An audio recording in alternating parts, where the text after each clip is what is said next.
Today, our guest, Felix Huang. I wouldn't have in a million years expected you are into the drone thing. A hip-hop dancer, break dancer, yo. Once in a while it's refreshing to try something new. I think a lot of us who are involved in whatever artistry or craft that we are involved in, we are just so deep into it, sometimes we don't take ourselves out a while and experience something new just for the fun of doing it. With a drone gig that I have, okay?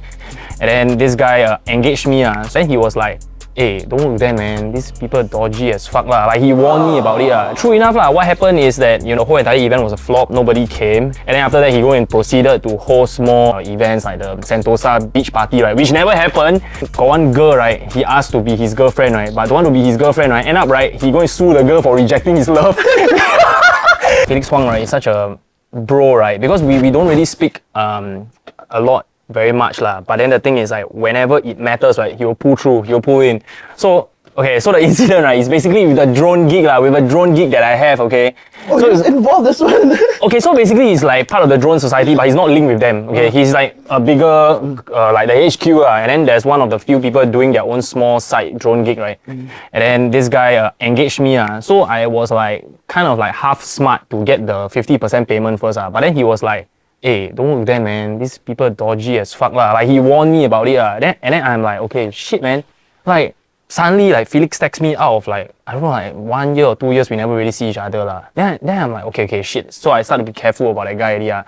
So I started asking a lot of questions. Then true enough lah, what happened is that the whole entire event was a flop. Nobody came. And then the guy also like ran away the money and all that kind of thing. And then after that he go and proceeded to host more events like the Sentosa beach party, right, which never happened. Got one girl, right, he asked to be his girlfriend, right, but don't want to be his girlfriend, right, end up, right, he go and sue the girl for rejecting his love. It's all over the bloody news lah, okay, so you all can find out lah. So it's like fucking insane lah. So I was just looking out, right, because I saw the poster and I think he posted you and a few other DJs were spinning at the event. So I was like, okay, I know you guys. I've dealt with that guy before. Let's not mention names now. People will know.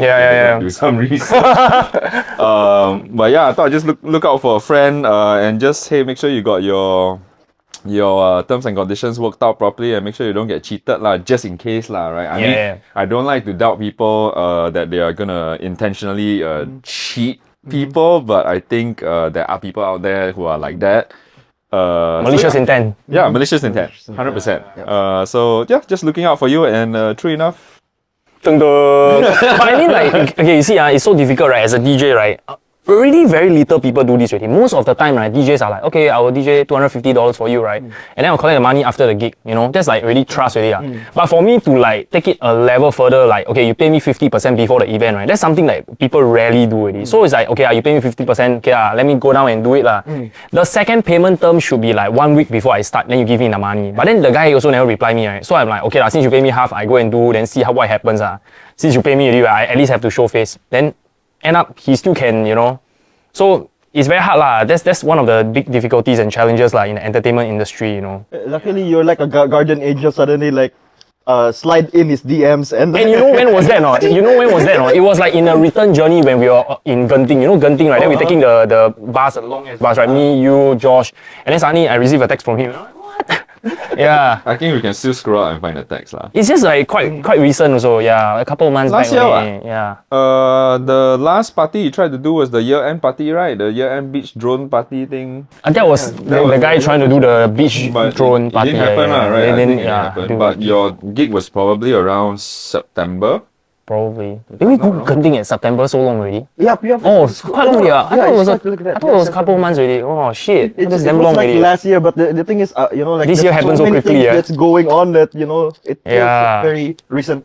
And he even Langa our event. So we were running a concurrent another drone event where we literally had what we said we had. Not like him where he actually didn't have anything. We had the international drone pilots. We have a very crazy racetrack that was built from ground up, hand built racetrack. We had a good, I think about 8 or 10 different countries that were in: Hong Kong, Korea, Japan, Taiwan, Singapore, Malaysia, Indonesia. Oh, they're all here. And then in the end, he also tried and kapu some of the people that came down Wow. for our event and asked them to go for their event.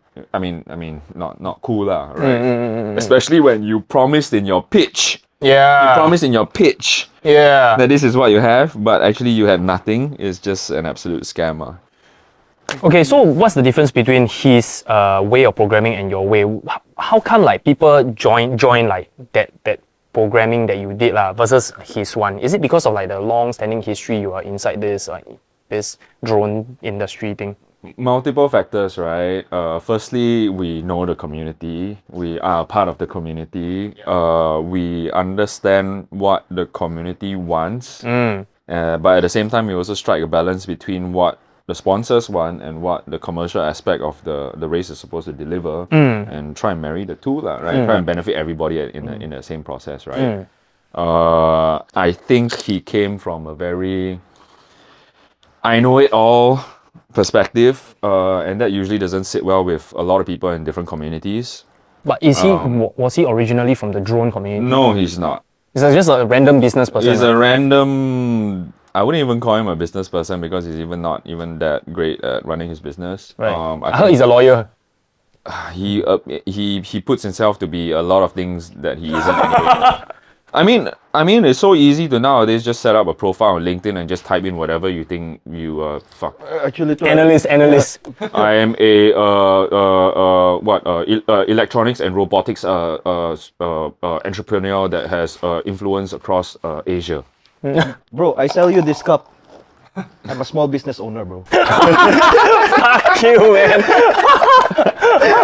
What the hell? No, but I think it's very important to validate what people's credentials are, right? Is due diligence on anybody's end if you're dealing with somebody either professionally or somebody hiring you to do a gig or a job or whatever. Is due diligence to on your end to try and find out whether this guy is who he say he is, whether he can really do what he say he is doing, really he's really got the backing that he say he's got, and really whether he's got a community behind him or not. And if you don't do your due diligence, then you're just going to be blinded by all the fluff, which nowadays anybody can fluff shit up. Yep. But this guy is another level of fluff, bro. Oh yeah, another level. Even like Wasan Sentosa is like working with him. What the hell? Yeah. I guess also like from the struggling musician's perspective, right? Whenever someone offers you money, right, it's like, oh my god, like too good to be true, that kind of feeling, you know.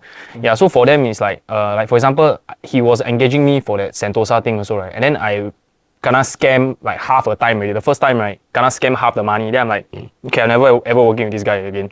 Then the other DJs in the Sentosa lineup, right, I said, you really not doing but he's offering this amount of money.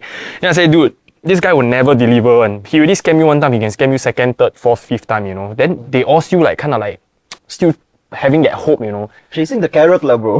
Yeah. So I don't really blame them because like a musician's life or entertainer's life is really quite difficult, you know. And somebody want to offer you money. Most of the time people don't even offer you money. It's like, hey, do it for exposure, you know. Yeah. But luckily, you know, like really you watch out for him because, you know, like this kind of things, right? We don't know until we kena. Yeah. Yeah. You will never know until you kena. And when you kena, then you know lor. Then from there you become a bit smarter. I spoke to a super modified agency. The agency, one of the biggest agency in Singapore that book all the acts. The guy that owns it is called Rob. And he has a very the take that he has is really like really no choice. It's really based on trial and error. And you don't know whether you can trust the person until you work with the person before. No? And then if the person turn out to be a dud, right, then you will just like, okay, blacklist this person. No? Yeah. Because really entertainment industry really know very hard one. Especially in Singapore, it's so small. Yeah. So everybody knows each other, bro. Everybody knows each other. Just don't do bad shit. Be cool, you know. Like if you're in a fix, just be honest. It's like, bro, I'm sorry, I lost a lot of money at the event. Like I can't pay you. I'm sorry. You know, I mean, at least you answer like that rather than just fucking ghosting somebody, right? You know, or just like jowing with the money and like, you know. And I think the truth is, right, I think people who are really in the community won't ever just ghost like that. Usually there's some kind of 交代, you accountability. know, some kind of accountability, right? Yeah. And I think that's the basic that most people should have, lah. You know, and if you kena from somebody that's a dud, then you just, like you say, just blacklist them and make sure that, you know, anybody that tends to potentially want to work with people like that, just do your due responsibility as a friend to advise. But hey, I mean, we always say people deserve second chances, right? Who knows? People may learn from their lessons and become better, but they have to learn from the. Guilty until proven innocent, right? And right now, his reputation go down until like that. He needs to actually really prove himself. From ground up, he needs to rebuild the trust from the industry. If the people actually want to work with him again, you can change industry, scam around industry. See, the truth is, people like that, they will probably just swap around and do something else and just play the same playbook. Maybe he can do the drone thing in Ukraine, lah. The drone racing there. I don't think he will dare fuck around in that scene also lah. It's a very niche so everybody know each other, even though internationally, like the Korean guy knows the Singaporean guy, it's like so small. So like I think you already said that you are like quite hands off this drone thing, but maybe you can like go through it briefly, like how did you enter and then why did you like exit? Oh, the drone thing was It's so random. I wouldn't have in a million years expected you are into the drone thing. You're like hip hop dancer, break dancer, yo. Yeah, I mean, like, look, I've been doing like breaking for so long. Once in a while, it's refreshing to try something new. I think a lot of us who are involved in whatever artistry or craft that we are involved in, we are just so deep into it. Sometimes we don't take ourselves out a while and experience something new just for the fun of doing it. So that was one thing. And during Chinese New Year, I was just chatting, like usual visiting during Chinese New Year. We were just chatting and I was like, hey, have you seen this thing called drones? I was like, what's this year? A few years later. 2016. Oh, wow. Yeah, 2016. I was like, have you seen this thing called drones? I check out this video. I was like, wow, hey, that's kind of cool. What do you mean? You sit anywhere you want and then you can fly? like real like VR flying, like controlling a plane but not actually moving. It's kind of cool, right? But So when you like dive down, wouldn't like you shit your pants or something? no, Or, like, motion sickness. So some people, You vomiting in your house. no, some people can't wear the goggles and then they will just buy the screen so they look at it from the screen. Okay, not so real, not so real. Not so real, but still got the kick lah. But if you really put on the goggles and fly, it's really a immersive experience. But some people can't because of motion sickness for sure.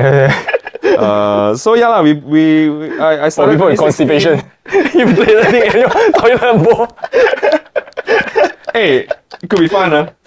What the fuck? Oh shit! So yeah, long story cut short, it was fun. Got involved. Bought my first drone. The first drone I bought was around 500 plus. Came ready to fly. Everything was there, packed. Just unpack and then just plug the battery and go. So my cousin told me, before you fly outside, you better make sure you're at a very big field. There's nobody around. Be safe, because this kind of thing all very dangerous. I was like, yeah, okay. I went down to my block, just under my block. Okay, I think this field very big, but it's damn tiny lah. So I took off. I had a screen in front of me. I fly a little bit. Wow, like action like that. Then wow, like I can like easy lah this one. Then I start to do some bigger movements. Then fucking lost control. I fucking shoot up until like I don't know 20 stories high. Then just now I was like, wow, jialat, this one jialat already. This one very high. I don't even know how to fly yet. I don't even know how to fly yet. How to get it down? Get the stick, bro. Correct. Or maybe like the slipper or the shoe. So, so I was looking at the screen like, okay, I got, I'm here. Slowly come down. Then suddenly the screen blackout. Oh, Because I just got it, I haven't charged yet. oh wow. Then bye lor. Oh shit. $500 gone. Wow. Then I went back upstairs. Then opened the door. And then my mother sitting in the living room. They said, "How was your drone thing?" I said, yeah, very good. Oh, power, very fun. I go back inside my bedroom straight away. I go and buy another one. What the shit? You literally bought a drone and let it go free, bro. Yeah. I mean, You thought it was a bird, Very painful lesson, $500 just down the drain. But when you bought the next one, right? You actually like went to a bigger field, or I went to a way bigger field, like Marina Barrage. Yeah, no chance of losing it. that kind of big feel. Those days, there's already those laws and put in for drones and all that stuff, or No, yeah, 2016 it was nobody gave a shit about anywhere. anywhere. Well, I mean, you just be responsible lah. Don't go and do like dangerous shit. Don't go fly above highway. Don't go fly in front of people. Don't fly in front of people's kids. You know, yeah, just be generally responsible and Go outside SAF camp and fly. don't do that lah. Of course, you wanna do fun shit, but you know, don't do dangerous shit. I think it's okay.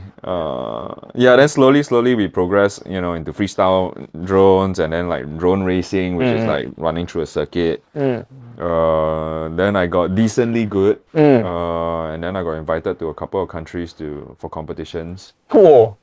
Korea, China, Istanbul. Yeah, so I've done these 3 like quite big competitions. China I went twice, Korea I went once or twice, and then Istanbul twice. It was fun. So I basically did, so after competition part, actually in between the competitions I started to develop my own like drone frame kit. So I actually did that for about 2.5 years, almost 3 years, just selling drone parts. While running your music school, the dance school. Yeah. Whoa. But that was a side hobby, side business, just for fun, you know. Sold a few hundred pieces globally during that 1 or 2 years, and then after that I just got too competitive.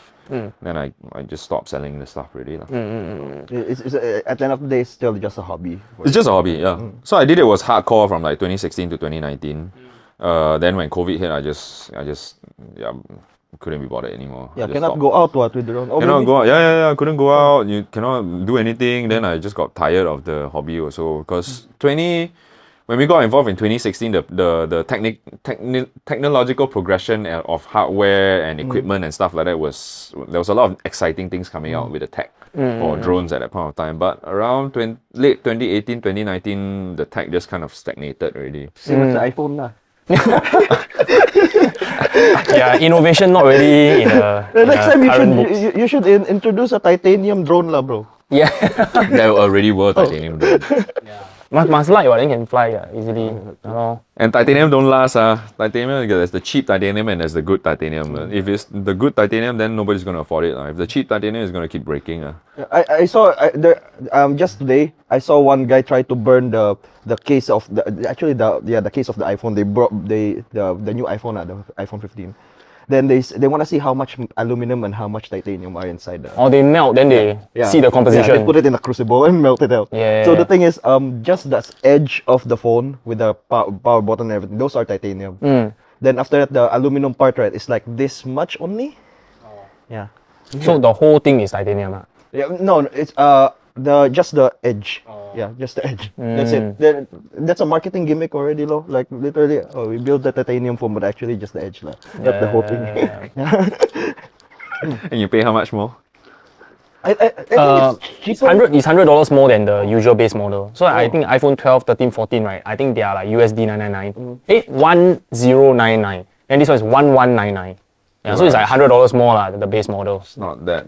Yeah. It's not that much more. It's okay lah. Okay lah. But I mean, if you want to pay for titanium edges, if that's your thing. Hey bro, feel my phone. Feel the edge. Feel the edge, bro. Titanium. It's like You want to have or not? 20 grams lighter. Yeah, it's like, even my grandma, the hip also titanium one. What the fuck? You wanna feel my grandma hip or Oh not? my god. The hips don't lie, bro. Pure titanium, bro. Yeah, so after you got out of that drone thing, and then what's the next thing that you pursued? Is it Republic? After I got out of the drone thing, then was COVID lah, right? During COVID. During COVID. How? So during COVID, that was a weird time for everybody. I think all of us can agree. But Are you the fortunate ones that managed to save up enough so you can tahan 2 years? Yeah, and also I think over the years for the studio, we've built up a lot of credibility. And also, we've also been working quite a lot with government agencies at that point of time, whether it's arts government or youth government and stuff like that. So there were a couple of like arts resilient packages and stuff like that that actually helped the company tide through the 1.5 years and 2 years. So we didn't actually fire anybody. We kept everybody. Wow. Yeah, we didn't fire anybody. We kept everybody. So circuit breaker was like 2 months. 2 months, right? Then after that, can you all continue to teach dance lessons? Yes, so when circuit breaker was over, we can only have a maximum of 9 people in the class, whereas pre-COVID, the maximum amount of students was 40. So we were Oh my operating God. less than 25% capacity of our usual business pre-COVID. So that was super tough. The revenue cut is crazy. The revenue cut is crazy. The vibe cut is crazy. I mean, like 40 students versus 9 students, like in a room. How about your rental though? Do you still need to pay the rental for the thing Yes. that 100% the same? No. At the point of time, the government also did some kind of rebates for landlords. So the landlords were supposed to pass on the rebates to the tenants. Right, so there was a reduction in terms of rental, which also helped, so I think Singapore handled it not bad. Of course, nothing is perfect. Yeah, we became non-essential workers, lah, bro. I mean, I think everybody. I mean, I also unessential. I was a dancer, bro. Yeah, true. We're like the people that how do you say that? The fall guys, basically. Yeah. So it's The unwanted child. Yeah. That's why. And of course, I think a lot of people in the arts were extremely pissed about that statement, deeming us as unessential. Non-essential workers. Yeah, non-essential workers. But We hey, even got a graph also. How not unessential you are. Yeah. you got to find the graph. Yeah. I'm sure it's still somewhere on the internet. How Yeah. unessential we are. But hey, I think despite all the small little nuances in miscommunication language or whatever, I think Singapore generally did a good job in keeping the country afloat. Yes. Agree. Nothing is perfect. I mean, compare us to a lot of other countries who handle COVID their own ways. I mean, just look at it. Wow, their COVID vaccine must pay one. Yeah. You see, it was a strange time, right? You must pay, you say government not good. Free, you suspect the vaccine got something. Yeah. And everybody is entitled to their own opinion for sure. But the problem is, right, at the wrong time, everybody was a fucking doctor suddenly. Yeah. I see that video, they tell you how this vaccine is Dude, everybody is a freaking doctor, right? Then all the religious people just suddenly disappeared. Yeah. Suddenly, like quiet. Then after that, once everything opened up, right, they come in again. You know what's the funniest one I watched? There's a news. I think BBC they released a news. The Pope requested for the Vatican Church to clear the holy water. Clear the holy water away because of COVID. Then everybody in the comment section, I thought they want to heal COVID. Oh shit, man! True somehow. True. All kena. Really being like a non-essential worker, right? Maybe what they thought, as an arts people, right, is that these guys are already struggling, right? They know how to struggle already. Then the people that's not used to it yet, we help them lah. Yeah, Maybe bright side. Look at the bright side. They know how to hustle already. They can survive one. No matter what, they will survive one. Yeah. We're the non-dying cockroaches, man. Nuclear bomb, so we're still here. Yeah. So during the entire COVID period, it's still recognized studios all the way. Yes, but I stepped down in 2021 July. So during the heat of COVID, right, which was the 2020 period, can't do shit, right? I mean, like, what are you gonna do? Sit down and bitch about the world and like complain or tell yourself a sad story? No point, what, right? I mean, so I decided to figure some stuff out and try something new, lah. You created your OnlyFans, no, I started 2 new startups during COVID with a couple of other friends. It's borderline insanity to start 2 startups at one go. And they're very different industries. well, you also. got the time. No, exactly. COVID. During COVID, you still say you got no time to do anything. It means you're really not doing anything with life. I chatted with some friends, brainstormed some ideas, and actually the sparking factor was also because of COVID and the industry that I was in, which was dance. Dance is as many people as possible crammed into one space. doing the same activity, having a good time, and sweating it out. That's completely not COVID friendly. So that's a dance studio. And then our dance events also was the same thing. So our dance event usually is RF Jam. RF Jam is usually in March. So we had to cancel 1 month out before COVID hit. So February, middle of February, we canceled our event that was slated for March. And I started hearing about COVID since December, and then I thought, okay, can hang on. I think can one. It's not going to be that big. Then the news just started getting worse and worse. And then by the time it hit February, I was like, you know what, I think we're not going to fucking make it. And then soon enough, government announced restrictions, travel ban, blah, blah, blah. Then after that, bang, fucking lockdown. So had to cancel an international event 1 month out. It was a freaking nightmare. Do you pay the upfront really for the venue? Venue wasn't paid yet, luckily. There were about close to 70 flights already booked. Oh! Okay, just for your context, RF Jam, right, is his version of Zouk Out. Oh. It's fucking massive. It's mad, bro. Yeah, it's like a hip-hop, dancers, getaway, holiday paradise. Fucking huge. Yeah.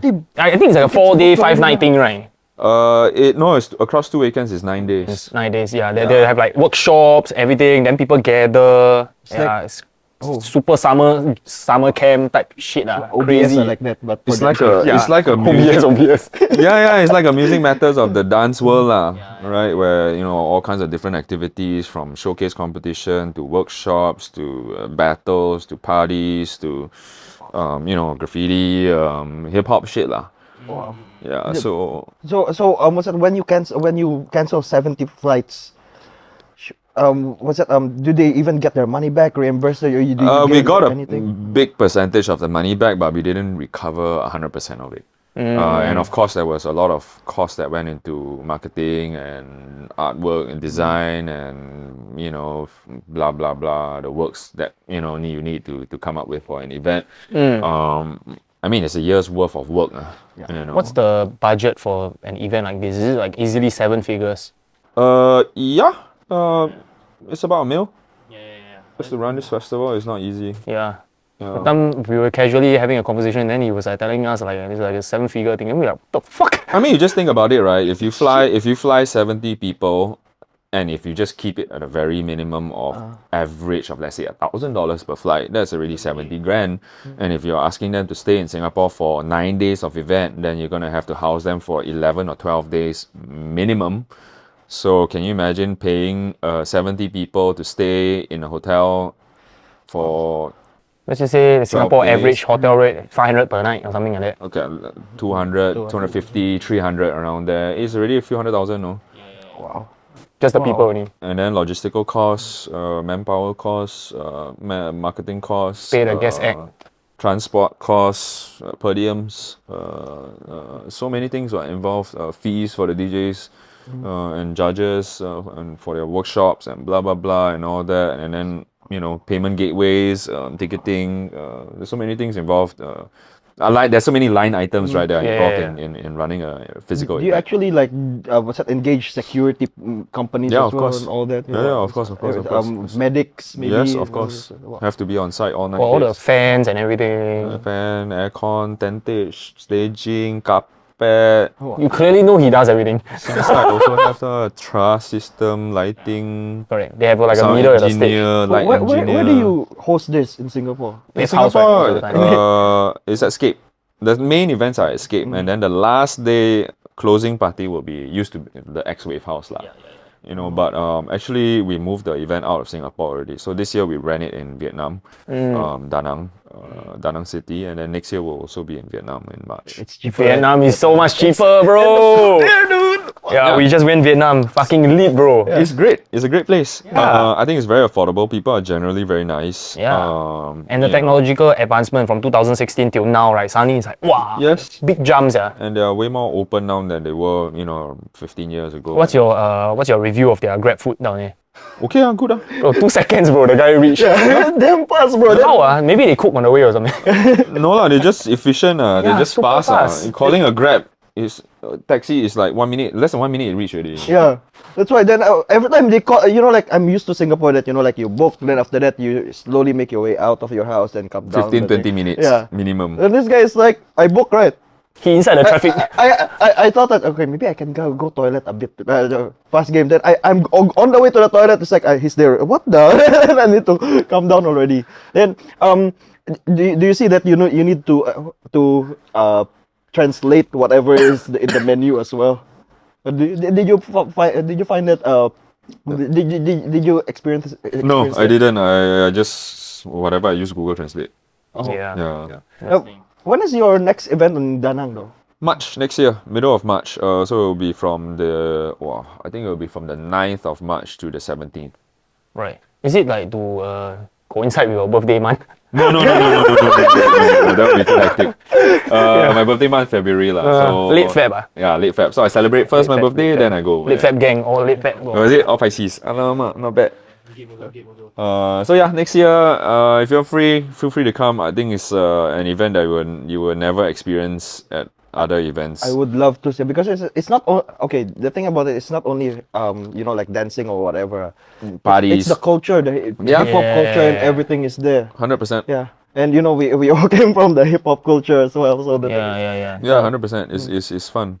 Yeah, because how hip hop started out is because of Parties. No, first is the DJs doing all this what's that looping of all these beats, like juggling these two beats. Then after that, the breakdancing started and all this stuff. Then that's a community. The dancers and the DJs are actually the ones that started hip hop. So the thing is, you guys are still doing that. Yeah.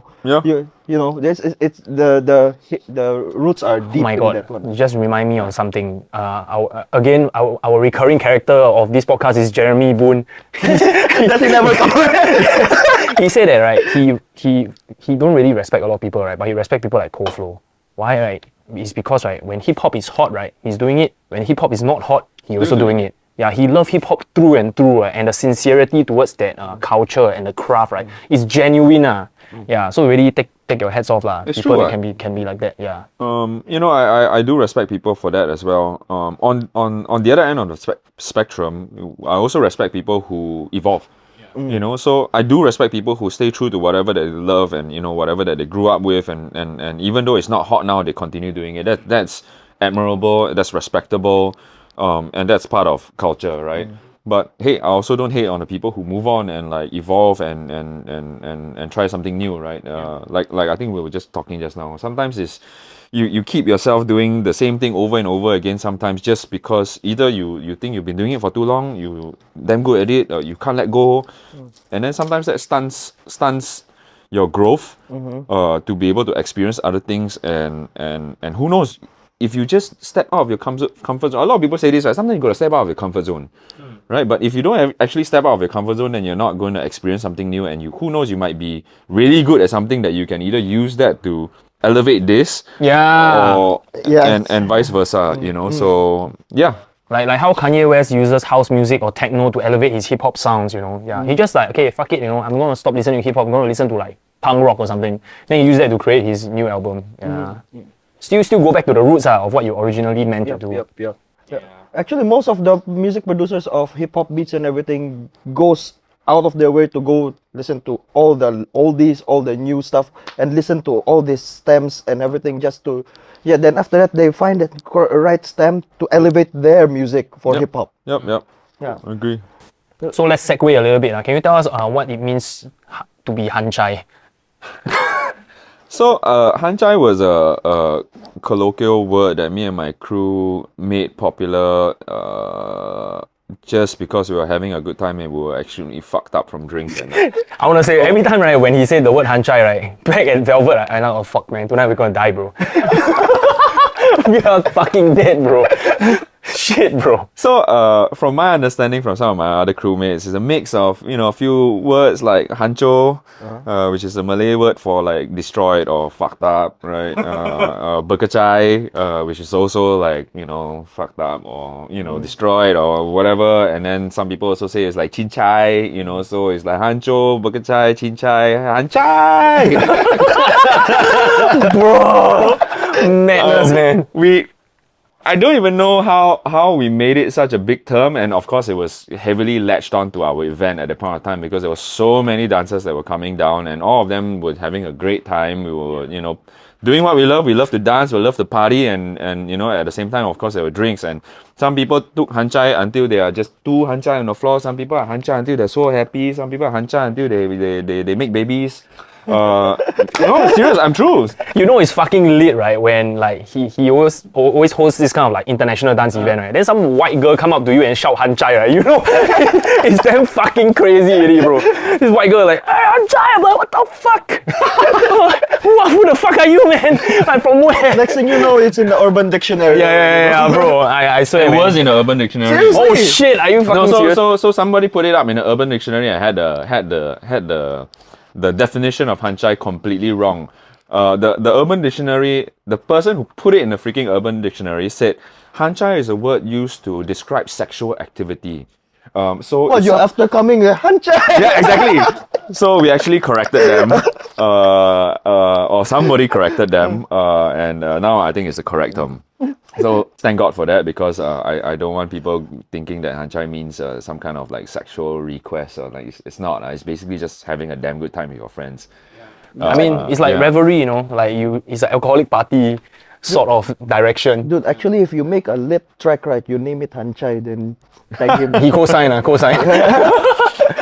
Yeah. All the OGs in the music video. So yeah, it was a fun term. A lot of people still remember it. Some people still use it. You know, I think it's kind of, you know, fading out a little bit, which is fine. Whatever it was. I mean, just like the kids would say, swag, right? A couple of years ago, swag was the word. Now it's lit. Now it's lit, or now it's like, oh, check out my drip, right? Or whatever, right? And I don't know, you know, 10 years down the road, what are they gonna call, you know, your outfit, or what they're gonna call lit? You know, it's probably gonna be some other term that some other fella make popular or whatever. We can't even predict this shit anymore.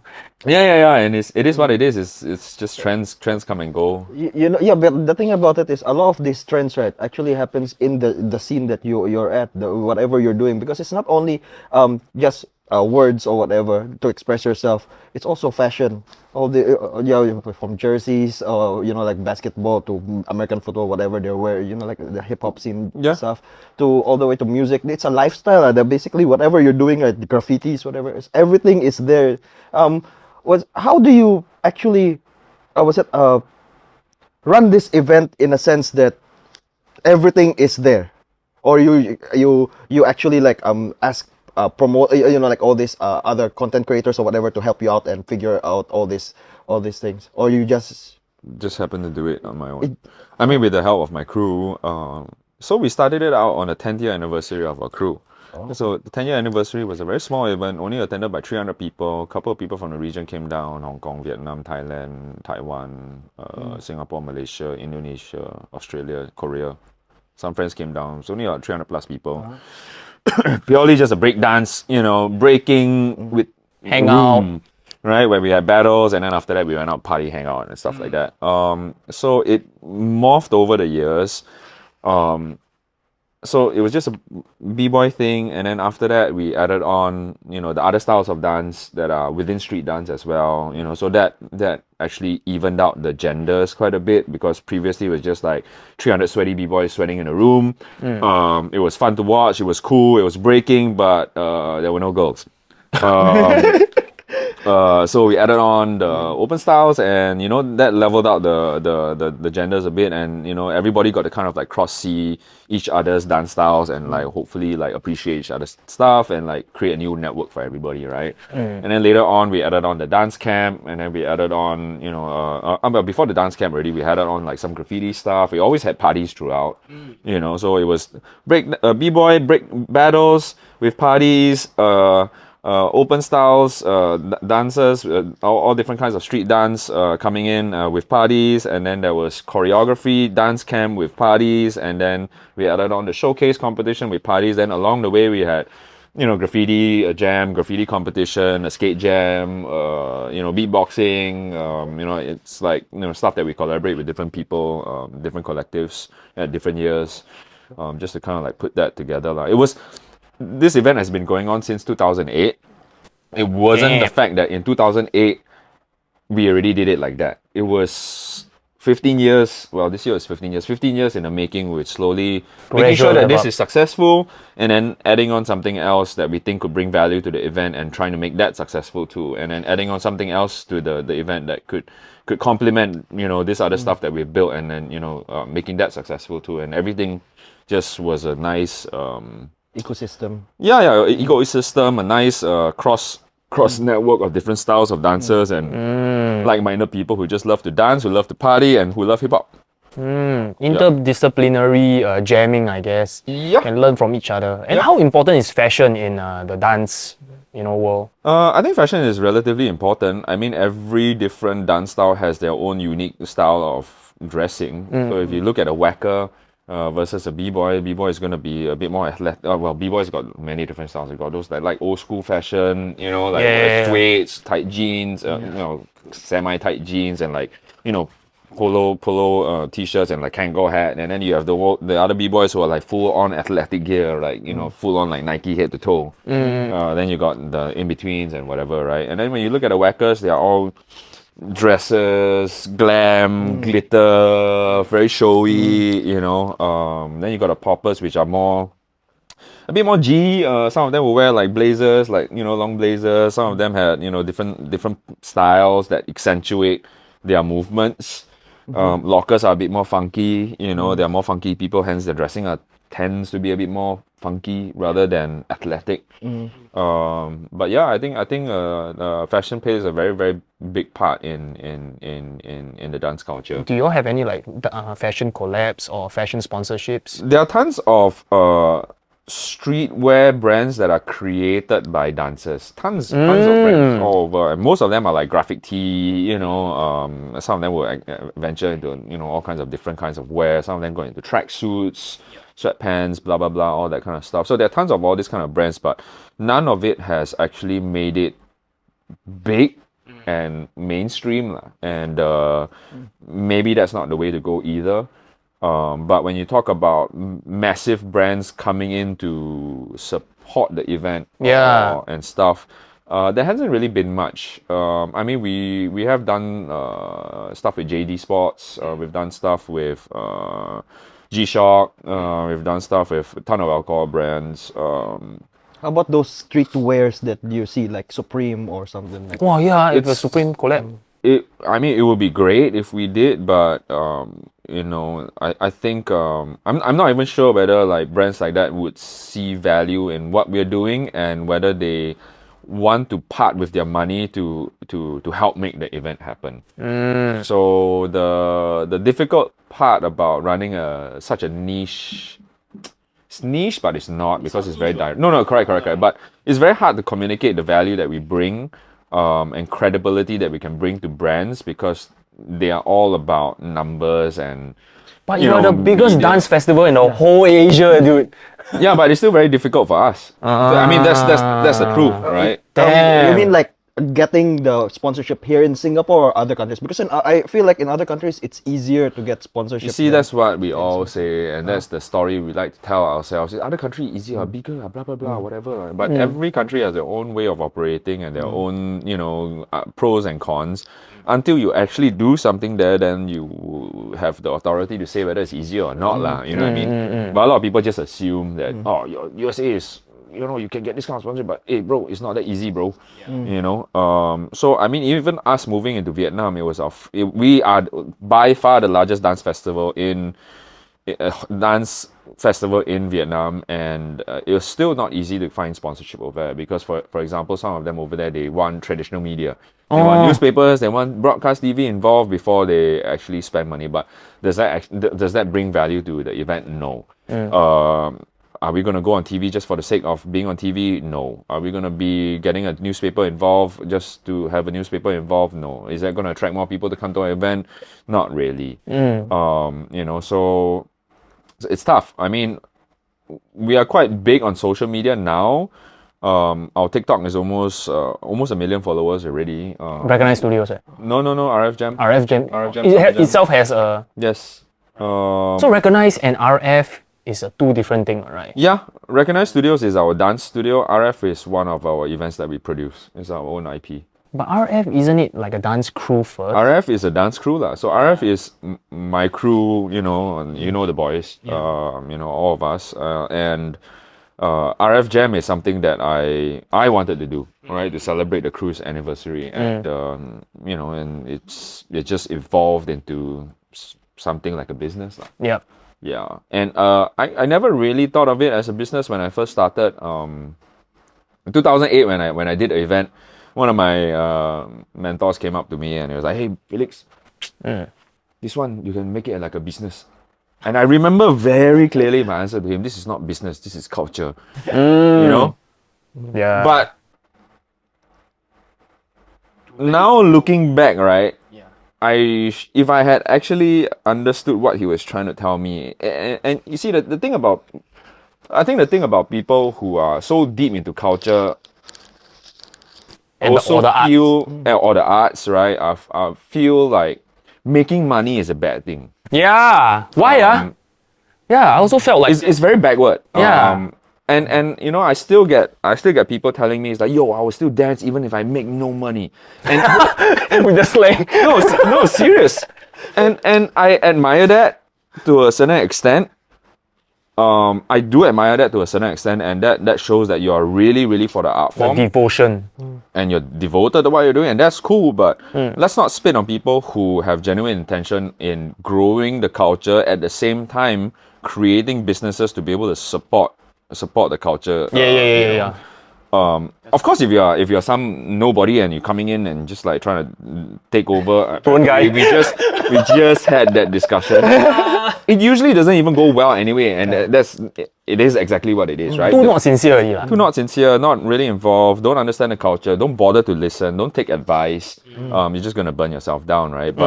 But I think a lot of people involved in artistry and culture are very adverse towards the thing of business or making money, and I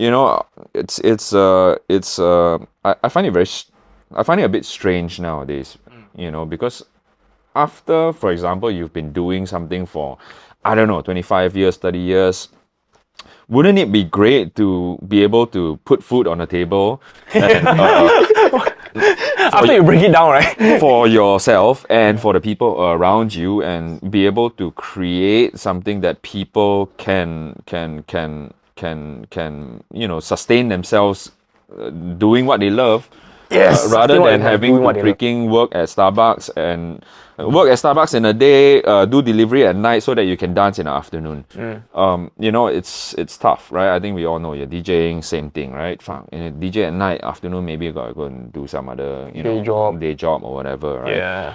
So what's wrong with wanting to turn the thing that you're so passionate about into a business, as long as you know how to strike the balance between what you're doing for the culture and what you're doing to grow a business, and if you can marry the two, that has some mutually beneficial relationship there, why not? And I don't think that should be looked down upon. And I think a lot of people just say, like, sometimes, it's like, oh, the guy's just trying to make money.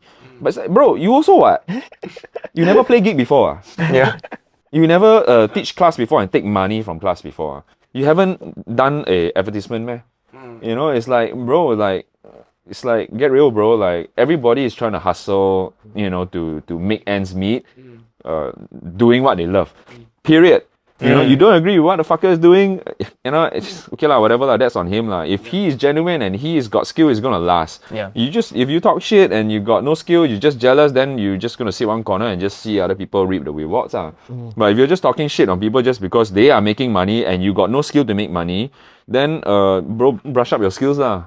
Or work with people that can help you, get to your dreams, or facilitate your vision in terms of your business. But if you are just hard ass, don't take advice. Like I said, hard ass, don't take advice, don't learn, don't listen to people's advice, don't look at things from a broader perspective, then don't blame other people if you're not successful. Like when you mention skills to make money, actually it's the very, very different skills from having the skills to be an artist. It's two different things actually. 100%. Yeah, you might be a very good dancer or DJ or whatever, right? But you might not make as much money as a person that's like half your skill level. 100%. So just now we were talking about like putting yourself out there, it's equally as important as the art itself. 100%. Just telling him just now, in case you guys missed it, which you obviously did, because it wasn't recorded. Like a dancer, right? Or a DJ, or somebody who's damn good at like painting on canvas or whatever. If you're spending 100% of your time in your bedroom developing your craft, and you become the world's best dancer or DJ or music producer or artist on canvas or blah blah blah, whatever, you can be the best in the world. But if you spend 100% of your time just doing that, no fucking body is gonna know.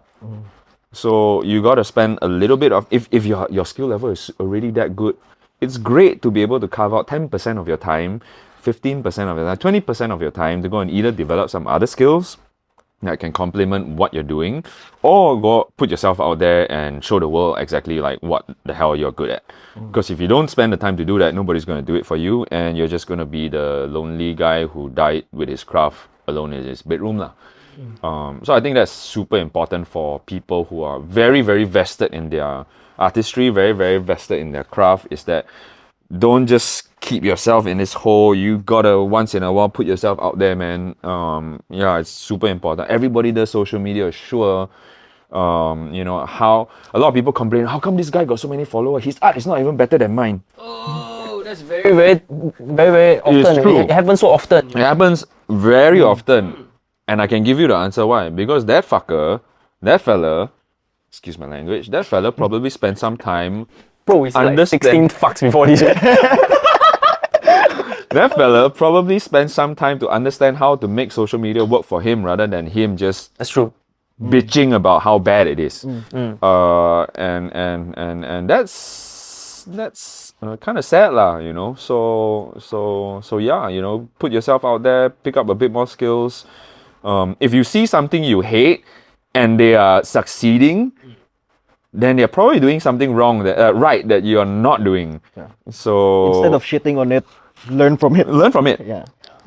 Or pick out the things that you want to learn from it, right? You don't have to do exactly what they're doing because you shit on it anyway, right? You hate it, don't do it, but try and analyze what they're doing right that is getting them what you don't have, then you can slowly find your way there. But if you sit down and complain, nothing's going to happen. Best case scenario is collaborate lah. And I think for dancers, right, they are not so much in a pigeonhole as compared to musicians, because musicians often they shut themselves. They are very loners. No. Dancers also got loner, man. I thought dancers are usually you dance with a team. Some people book a studio just for themselves, then that's like really? What's that? There's a movie like Channing Tatum, all they dance under the rain. Bro, that movie, what the fuck? Yeah. No lah, in all art forms they are solo kia one, they are socially not good people. And to be truthful, right, a lot of people pick up all these crafts and artistry, right, because they're just socially not good. And they just rather focus on what they're good at doing, right? So dancers have the same problem as a lot of musicians also, which is just so involved in what they're doing, right? Right. And they just keep themselves in that Bubble. that bubble.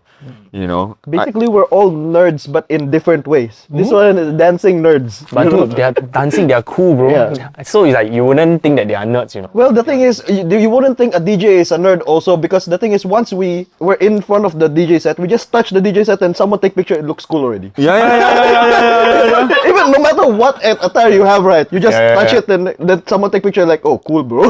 Crowd in front of you all the time, So yeah, dancers are also very in their own bubble one.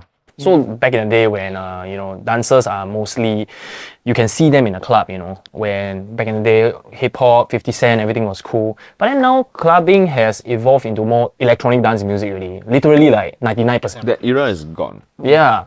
So I don't know, do you have dancers breaking it out in the middle of a siamdiu or something? Is that even something? No, bro. Now no more. I mean, back then when hip hop was hot, I'm talking like probably 97, 98 till about 2014. That was, in my opinion, the golden era of hip hop. When hip hop, everybody liked hip hop. Yeah. Everybody wanted hip hop clothing. Everybody said they were a b-boy or a DJ. That era was just crazy for hip hop, right? You go to most clubs, there will be tons of like dancers who legit can dance, b-boys who legit can b-boy, you know, and it will just go off, right? If the club allows. I think that era is gone already, totally gone. I mean, electronic music's taken over, K-pop's taken over, and that is the new shit that's happening, and pop for now, right? I mean, hip hop was pop for a very long time, you know. And yeah, I think it was just natural for hip hop to kind of slowly fade out and become a bit more niche and underground, for lack of a better word. I mean, there's still the popular guys who are out there, but was it as big as it used to be? No, definitely not. But I think it's gonna come back because the music genre is like a wheel like that. Yeah. I mean, I hope it does come back. But who knows how it will come back, what it will come back as. Yeah. But you see, like hip hop, right, can create such a community of dancers to come and dance in a club. But I don't know, do dancers not resonate with dance music, like electronic dance music? The Mazars, Maybe. No, but there is what. I mean, if you look at shuffle, right, they have their style of dancing. If you talk about techno, they have their style of dancing. Is it highly technical like how street dance was and hip hop dancers was? It's not, because those dancers didn't go on further to develop the dance style. The difference between the hip hop dance styles and street dance styles versus the current like pop trend dance stuff is that these are current pop trends and they fade out as pop trends, whereas what happened with hip hop is that there were masters who created all these different dances and carried on developing the dance and went on to teach a lot of people these dances. So there are new dancers like from what I learned from some the OGs in dance. There's like new stuff called like a New Jersey club, right? It's also a music genre. And they also have a dance, you know, and apparently New Jersey club is starting to be really big in the States now. Is it going to further develop into the global phenomenon that breaking has become, or hip-hop dance, or popping, or locking, or whacking? Who knows? Nobody knows yet. But if somebody starts to really, really take ownership of New Jersey dance, the dance side of it, and develops it, right, then sure. There have been more recent dance styles like light feet, you know, it's relatively new dance style, but it's also, you know, taken the world by storm. A lot of people do a light feet style. Crumping was another good example. Oh yeah. Crumping. Right, but crumping also was propelled, you know, by big screen movies and blah blah blah, and they have huge, you know, crumping events, and you know, still leaders in crump that are going around teaching and educating people about the dance. I do a lot of cramping though. when I'm working out, bro. You should see me. I'm a master of it, bro. You better cut away to a video of him cramping. Every day. Yeah, so there's a day when I'm DJing, right? Then suddenly he's with this Japanese girl. Then I'm like, what the fuck? This person from like Step Up 2 or something, you know? So it's like the scene. Mari? Yeah, She's coming next week. Yeah, it's crazy. So everybody from the movies and all that kind of thing, like the community is super tight knit. Everybody knows everybody. Yeah, so even the backup dancers for all the big concerts in the US are all, you know, like. Yeah, so basically it's the same as the DJ scene. It's like everybody is like a friend of someone. You know, there's this Korean backup dancer in I think J Park's concert, and then because she's so good looking, right, until she suddenly become a superstar of her own. I don't know her name. You know what I'm talking about, right? Roughly. I don't really follow the K-pop stuff, but yeah, some of my boys are working for J Park. Oh. They're under the More Vision project. Mostly all b-boys and a couple of other styles of dancers. So J Park is one of the few guys who got into K-pop that still helps the street dance scene as much as he can, and still wants to elevate them. He's like the hip hop one. He's 360. So he was a b-boy before he was a K-pop star, and even though he's attained a huge success in his career as a K-pop artist and is still developing his own stuff, he still doesn't forget to kind of like the roots, bro. Yeah, he doesn't forget to involve the dancers and the b-boys and stuff like that. Yeah, exactly, same like Tosh. Helping out the culture. Dude, you should see his channel, man. His record label called AOMG, right, bro? Every week, right, he'll feature a DJ, right? Funk, soul, turntablism, everything one. Then he also feature dancers, all that kind of thing. Very deep into the culture. Yeah, boleh. He left AOMG. Yeah. Right. But he created that whole thing, you know, they jumpstart the movement to support lah. Yeah. And then they saw that it was a winning formula, then he just continued what he did, you know. Yeah. So yeah, I mean, I have respect for people like that. Yeah. You know, who gain success and still, you know, have the heart to try to involve the community or the culture in some shape or form. Of course, in a very, you know, J-Park may be doing it in a very commercial sense, but hey, is it wrong? No, it's not wrong. He works for his audience. Yeah, exactly. It works for his audience, and at the same time, he's putting b-boys and dancers of, you know, credibility and certain skill in front and giving a whole bunch of new audience. Oh, there's breakdancing, you know. Oh, got breakdance still here. Right. It's still here. Yeah. Rather than, you know, just using like just K-pop-ish stuff, which is not wrong. I mean, it's K-pop, right? And there are the K-pop dance stars, you know, and that's the current thing. I mean, that is massive on its own right. K-pop is massive on its own right. Yeah. You know, it's another culture on its own. It's a main genre. Yeah, it is. You know, you can't say that. Anybody who tells you, no, like K-pop is bullshit, it's not bullshit. It is a fucking movement. Yeah, multi-billion dollar industry. Multi-billion dollar global movement where people will listen to your song despite not understanding what the fuck you say. Yeah. Even Lady Gaga also want to collab, bro. Yeah. It's huge, bro. Yeah. So you can't say that that's not some kind of culture. You can't say that that's not huge. It's huge. It's massive. But if you don't resonate with it, it's okay lah. But hey, maybe something to learn from there, you know. So now that dancers are not entering the clubs already, where do dancers usually hang out? A lot of dancers now go to like pop-up events. Yeah, I mean, a lot of dancers run their own, you know, mid-sized small events, and it caters to stuff that they love to do. You know, some collectives will run some like hip-hop nights or funk nights, you know, and then the dancers will gravitate towards that. Right. But do you really see dancers going ape shit in Marquee? No, it's not the place. It's freaking not the right place, bro. Right? Zouk. I mean, I used to love Zouk a lot, but I mean, it is what it is now, you know. Even though they do the hip hop nights and everything there, it's not hip hop. I mean, I don't want to say it's not hip hop. The music might be hip hop, but is the vibe hip hop? It's not. Oh, the vibe party is goers. not hip hop. It is a more it's a commercialized. hip hop music themed night for the masses. Right? And I mean, come on, there's nothing wrong. They got bills to pay, they've got, you know, blah blah blah and all that kind of thing. Do hip hop people really go out nowadays? Yeah, they do, but not as they don't go out every Wednesday, Thursday, Friday, you know, Saturday they go and party at hip hop nights. I mean, back then during that golden era, there was people going out every fucking Wednesday, Thursday, Friday, Saturday night to the clubs because it was Guilty as just charged, bro. guilty as charged. I fucking party every fucking day. Because why? The music was good. The community was there. We could break, we could dance, we could talk hip hop, we could listen to hip hop, we could live hip hop. But that's not now, one. You know? The only time that I saw actually a movement like that is in KL, bro. The hip hop scene there is strong. Yeah, KL. I think you have to give them props for keeping it up. They are still the leaders over there and doing their thing. Yeah, like literally the people. I think I told you when I came back. It's like when I went to that hip hop club. It's called Six. Actually, there's another one called Cure, right? But I went to Six. Six is still here, right? Yeah, it's so this hip hop club, right? They played like, let's say, Travis Scott's like sixth best song, or everybody knows the lyrics. Those kind of hip hop, like what the heck, like this guy is a no. The music is hip hop. The vibe is also hip hop, Yep. Yeah.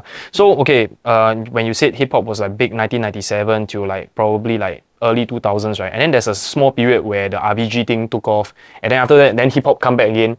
During the second rising of hip hop, that's when Solid Gold started, right? Yeah. So maybe you can tell us a little bit about Solid Gold also, and the inception into starting from Blue Jazz, right? If I'm not wrong. Yeah, so Solid Gold was Cold Flow's thing, and you know, Oli was quite heavily involved at the start. Oli Des. Yeah. I think in the early days, I think it was Cold Flow and Oli always doing it. And then subsequently, of course, I think Oli got busy, and then Cold Flow took over and just ran it on his own. Then I also like to party, and I always saw a good party as an opportunity to bring dancers together and take them out of the dance studio environment, take them out of the lesson environment, take them out of the competition environment, and just learn how to dance to Street style. Street style, just be a bit more free in their movement and learn how to socialize with other people, you know, in that Dance kind of to the environment. DJ's omakase. Yeah, exactly. That's great. That's great. You You know know, what the hell he's gonna play next? true, 100%. And that, I think, in my opinion, actually helps a dancer develop themselves further to be able to move to anything that they are served, right? A lot of street dance styles are all very impromptu and very freestyle, not so much choreography based. They don't just regurgitate steps and remember it from A to Z. They mix up, you know. So somewhat like there's gonna be a dance battle forming and everything, like Bro. white chick style and stuff. I remember when I was like opening for Solid Gold, right? And the time when I was like opening for Solid Gold, right? When it was like about to be super big already. It was just one step away from Zouk main room. It was at Velvet. And then I was opening with tracks like Stanky Leg or Dian Wood, all the shit that I don't think anybody would know, right? But everybody like, oh, they know every single instrumental track that I play. And then they are like grooving, and then they kind of know the dance move from the music videos, you know? It's like that deep, you know, the knowledge. Now it's K-pop Yeah. is doing that. What? Yeah. Everybody knows the dance move somewhat. Yeah. But dancers have always been educated about music, especially street dance styles. So I think, you know, we don't just dance to what's hype now. A lot of education when you take like street dance lessons, right? The good teachers will actually teach you about the lineage of where the dance styles came from the music, right? The history of it, right? Because that, you see, the truth is, right, there will not be any dance style without a certain style of music, right? You can't just suddenly in your head like, no music, total silence, and then like, oh, this dance style, I'm gonna name this dance style this move. Oh my god, I want to tell you something. You saw this YouTube channel, right? They have a jam where the guy will dance to no music, and then he will challenge a music producer to produce a music to the kind of dance that he dance. Then it became a huge trend. Yeah, so I don't disagree if that happens and you are doing it as an experimentation, blah blah blah. But nobody is gonna, in their right frame of mind, come up with a certain style of movement based out of nothing. Because Contemporary dancers do that, right? No, Or music also. No, music. They have music. Contemporary dancers most of the time. Of course, there are some like completely interpretive stuff with no music, but you know that's like, I don't know. Maybe you know. they can do it with just metronome. It's just tick tick tick. Okay, Yeah. you gotta do it. Rhythm, right? You need some kind of rhythm, right? This dance is melodic. It's rhythmic movement to a piece of music. That's dance. So if there's no music, there's no dance. So it's very important if you're doing a certain dance style to understand where it came from and what music is the one that kind of like created this movement. I think that's super important. That's why you shall never ever ask a b-boy to dance to K-pop, for example. Unless, of course, the K-pop has some kind of beats and some kind of, you know, and that's cool, you know. But if it's like, or techno, you can't ask the b-boy to break to techno. Like, it just doesn't make sense. It just doesn't gel with the movement, you know. I can see that. It's the same as when we're DJing, right? A lot of DJs say that they can play, they can DJ hip hop, but the thing about it is they cannot connect with the crowd because the thing is they don't know. They can mix, but they don't know how to actually create that vibe, that hip hop vibe. 100%. That's the one that's actually like lacking because they don't know the history. Yeah, they can mix because it's like just the grids and everything. It's easy, but yeah, they don't know that. 100%, dude. The difference between a great DJ and a good DJ is a great DJ will know how to build your night. The great DJ will know how to read your audience on what you like, what you don't like, and kind of like educate at the same time. A bit of history lesson. A good DJ will play all the bangers just because it's the current bangers, and just it's easy to be a DJ nowadays. Download the latest tracks, put it in your hard drive, beat match. Right? Anybody with 2 fingers, ears, and 2 eyes can do. Exactly. That is true. Exactly. Anybody can be good. But can you be a great DJ? That's a completely different story altogether. This is, so it's all about knowing your history, knowing, you know, like what this genre, how did it started, what kind of beats matches, you know, like what kind of tracks matches with this kind of sound or whatever. 100%. What kind of vibe are you trying to look for? You want something like everybody's grinding and everything, or you want someone that's you want to start what they call that a dance battle and all that stuff. There's a lot of things that you can do. That's why I love hip hop because of that. You know, Yeah. there's a lot of things that you can do. Not like just 100%. heart shapes and Jesus poses and all that stuff. Do you still remember the club Refuge, which is also another yeah. big hip hop joint, Yeah. right? Do you all have Refuge was not dancers bad. there as well? To like A lot of dancers were going to Refuge. right. Yeah. I think Refuge was not bad. Yeah, it was pretty good. They had a pretty good run. Right, yeah. I went there frequently. And also Kyo back in the day also. Q was good. It's not throwback, right? Yeah, it's not bad, but it didn't last. And then after a while, they just couldn't sustain. I like the space. And I think they had a very good hip hop night, but it was catered to a very specific audience, which is rich bankers lah, right? That like hip hop. You know, would you find your average Joe at, you know, like hip hop dude, like real hip hop dude in Kyo? Not really. That's what I Unless you're a rich banker, real hip hop dude. Like the yeah, Japanese guy. yeah, Dude, that Japanese yeah, right. And it's and that was exactly the specific target market that they were hitting, and I guess it was good for what it was lah. You know, I'm not hating on it. I think it was smart. But I didn't really feel that culture was there. You know what I mean? There were people there that appreciated hip-hop music for what it was and probably really genuine to their appreciation of hip-hop music and hip-hop culture, but did they embody the culture? Not really. So it wasn't really my thing lah. You know, I wouldn't mind because the music is good. Some of my friends would be there, but is it a place where I'll go ape shit and be super hip-hop? No. You know, it's like dudes wearing freaking their work outfits and coming straight after work, you know. Yeah, I guess like the fine detail is like you can play hip hop, but it might not be a hip hop vibe, you know. Yeah.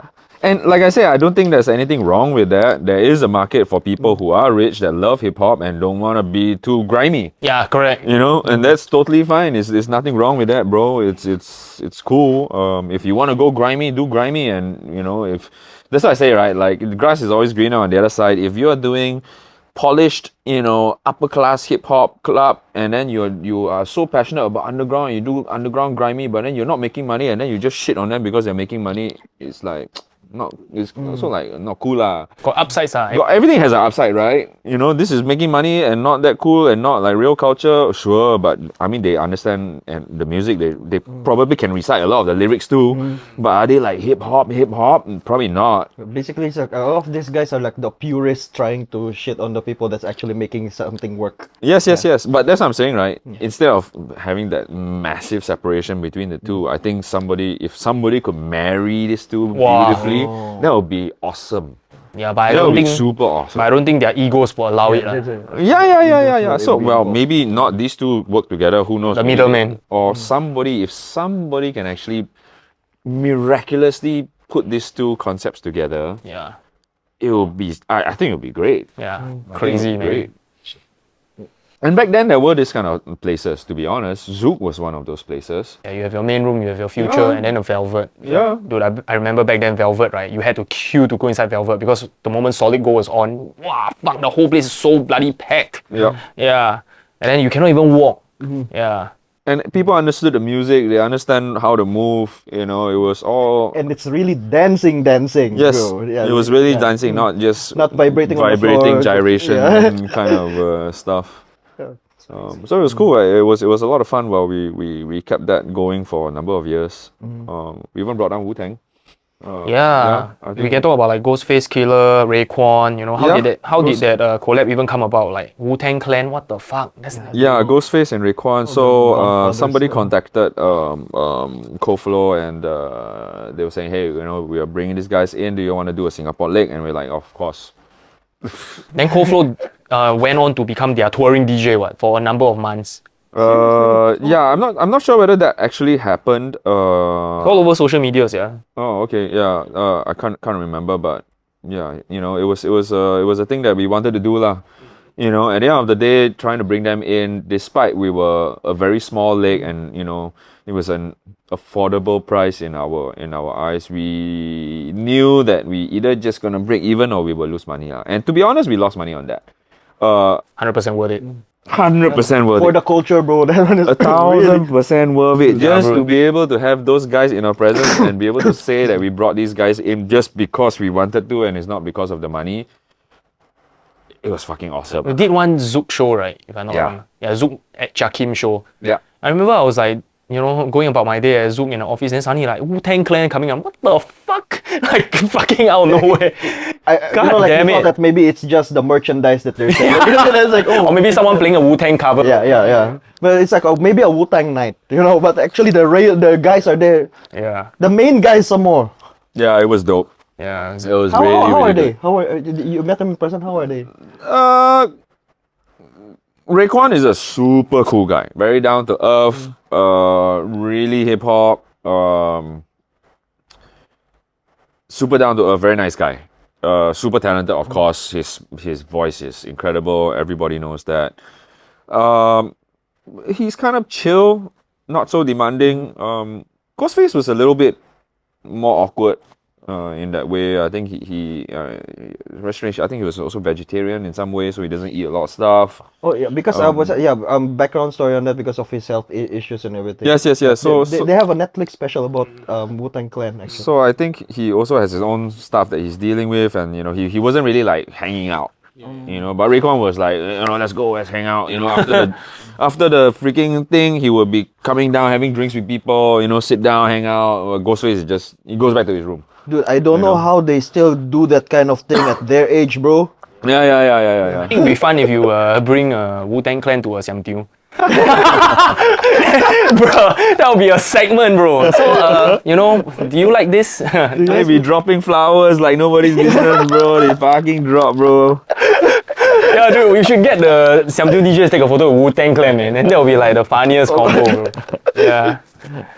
Okay, man, so now let's move on to Republik, the most current thing that you're working on. Huge, massive. Not yet huge, not yet massive. Getting there. Such a big industry, you know, the social media market, bro. Yeah, so this is one of the COVID-born businesses. You know, like I said, I think during COVID, everything we've done was shut down. So, you know, with COVID, you know, you hear the government saying digital transformation, pivot your business into a digital form, blah, blah, blah. I decided to take that advice because, to be honest, I was doing my dance studio and the events and all that for a very long time. And I actually came to the conclusion that I was actually very bad in the digital space. So during COVID, I was like, you know what, fuck it, I have to pick up these skills, and instead of just trying to pick up the skills, just try and develop something in this space.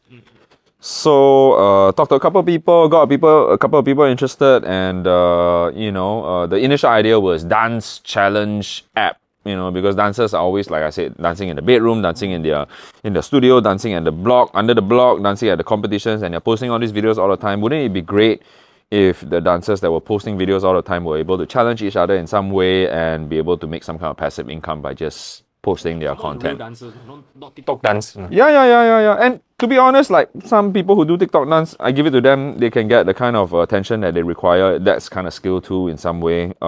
Attention they require. What the fuck? God damn it. No, but I mean, it's true, right? There are some dancers some real dancers who can't get the attention of people that they want to get. That's true, right? That's sad, eh? It's sad because they are either stuck or they just can't progress. That's what I'm saying, right? You're stuck in your own echo chamber. You think this is the best, but then you're so jealous of this other dancer who's just doing this TikTok dance and got famous. It's like, how can you look at what they're doing and how can you use it to your advantage rather than just shitting on it and saying that that's whack? You know, so I put this quote out once before. You know, can TikTok dancers really dance, and can dancers TikTok? God damn. Okay, wait, what? Again. So okay, you break it down. Can TikTokers really dance, and can dancers TikTok? I think you post out on LinkedIn or something, right? You are damn active on LinkedIn. Your LinkedIn like Twitter, right, bro? No, not really lah. A bit less active. But my point was, I just was very tired of people shit talking about TikTok dancers when, you know, they are the ones who actually know how to study an app. and how to use the app to their advantage, to their best advantage to get what they want. How to sell themselves. Either popularity or gigs or whatever through their whatever that they have done, right? And if you are a street dancer who's struggling to get yourself out on TikTok, then time for you to figure out, hey, why is this guy so famous? Why is that guy so famous? He doesn't not even doing something that good in his dance, but why is he so famous? Or, I mean, you can give all the excuses you want. Oh, he's just wearing bra, she's just wearing a very skimpy clothes. That's why guys are liking her shit. Or you can give all kinds of excuses. But if you really, really deep dive into why certain people are popular, you might be able to pick out some stuff that you can apply to whatever that you're doing and whatever you're passionate about to help propel you into another level of success or another level of whatever the hell that you are looking for. What's your take about because okay, you said about your app that's doing this dance thing, right? What's your take about people copying those dance and porting it over to TikTok and it become famous on TikTok? Like for example, all these choreographers and everything doing that things and after. I think biting is not cool. I think copying other people's work is not cool. But it is what it is, and how are you going to stop something that is so readily available? If you see, the truth is, right, if you post it up on any piece of medium, it is subject to people wanting to copy you. Yep. Right? Yeah. So I do not like it. I don't think it's right. But maybe the question to ask is, instead of shitting on the people who copied your stuff and got famous, why not you approach them as like, yo, I really like that you used my choreography. Yeah. Let's work together. Yeah. Actually, okay. Yeah, correct. Then they appear in the same video together. Yeah. Actually, you know, like there's a big hoo-ha about it in the United States, I think a few months back. It's because there's this white girl that's trying to do all these TikTok moves and everything, and colored like blacks to all the way to Latinos and everything are the ones that's making those moves, and she never credit them.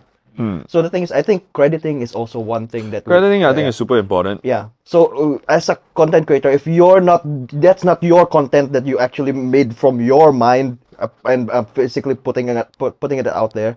If you're copying it from someone, at least credit that person that you're copying. 100%. Yeah. Because the truth is, right, I think a lot of people also don't know that might be original work. Yeah. Yeah. No, you know what I'm saying? If you don't know it's original work and you just happen to, okay, that's cool, I want to learn. And then you innocently do it, and then you just get fucking shit on. You know what I'm saying? Yeah. It's like copying is the first step to learning, right? I'm gonna say that there are some people who are blatantly outright copying and they know they are copying and they're using other people's shit. But I think there's a good percentage of people who also are just copying just because innocently copying because they just don't know.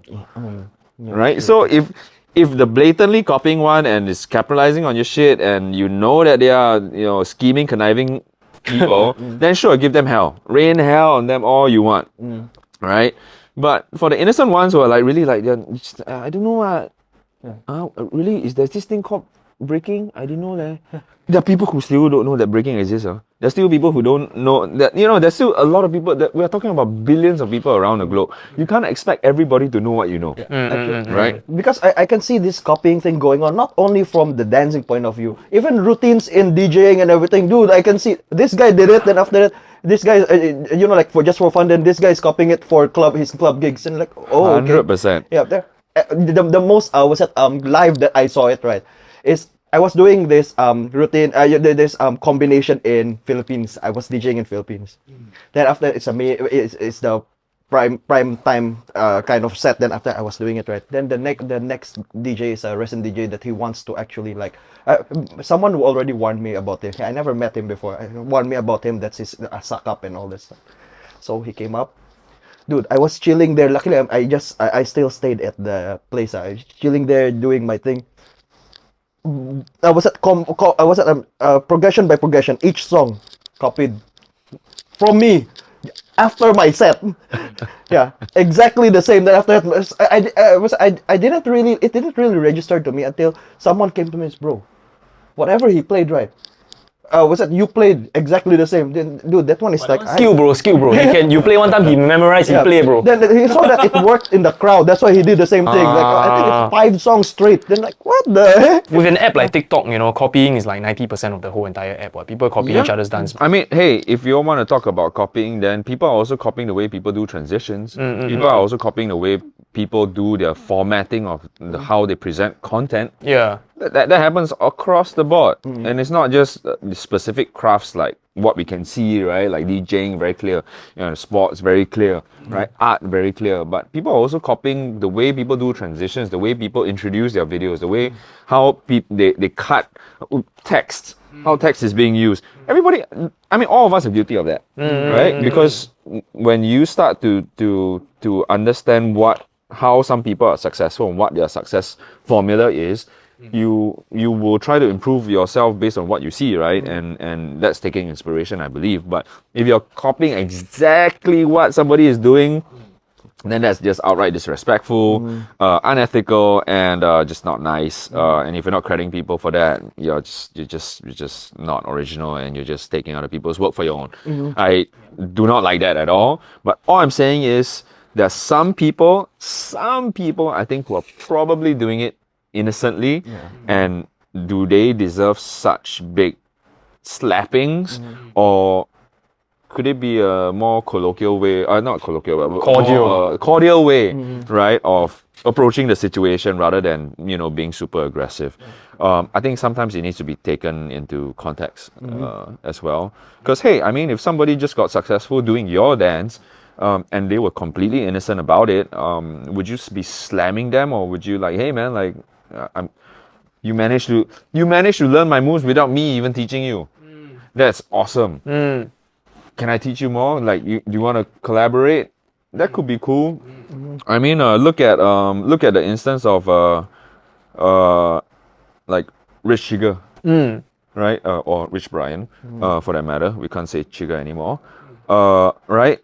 He did his own thing, and then people just giving him props because he was his own style. But then at the same time, when he went to the States, then they start calling him out on, his game and all that. But hey, that's when you go into places where that is part of their culture. You got to respect it, right?